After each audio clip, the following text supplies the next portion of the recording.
pwedeng hide and seek. Nakatulong ba yun, Kuya Rob? Yung mga solo performances nila, nakatulong ba sa pag-decide? Sobrang hindi.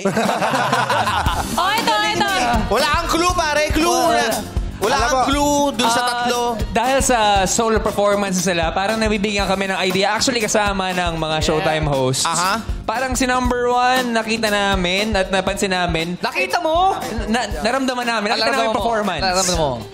May pagka-Julian San Jose. Julie. Oh! Pero may Number 1. Dahil bumibirit. Yung isa, Julian Santos. Si number 2. Favor Cruz. Babae. Doon pa rin ako sa sinabi ko kanina. Si Laika. Laika. Pero parang may pagka-Joe na rin. Oh, pwede. Oo. Si 3, si Yumi Kapili. Ah, si Yumi. Oh, Yumi magaling magsulat Kapili. yan. Okay.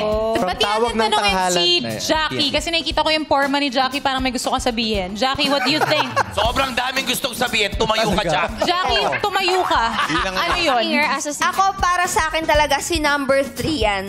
Kasi yung mga patili niya sa dulo, yung ganun. Parang walang Isa pa. Paano? Sa dulo, di ba, inend niya ng...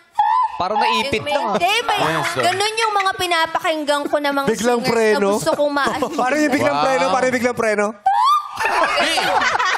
mo ba yun kanina? Di preno yung tol. Ganun yung pintuan namin sa ano. Hindi, yung langis. Yun daw yung Yun pinapakinggan niya eh. na gusto na ma-achieve. Si Darren ba na-achieve mo? Bakit may gano'n? Guest ka dito, Kuya Robby, Hindi para mag-host ka dito. Ang sagot, Inaway.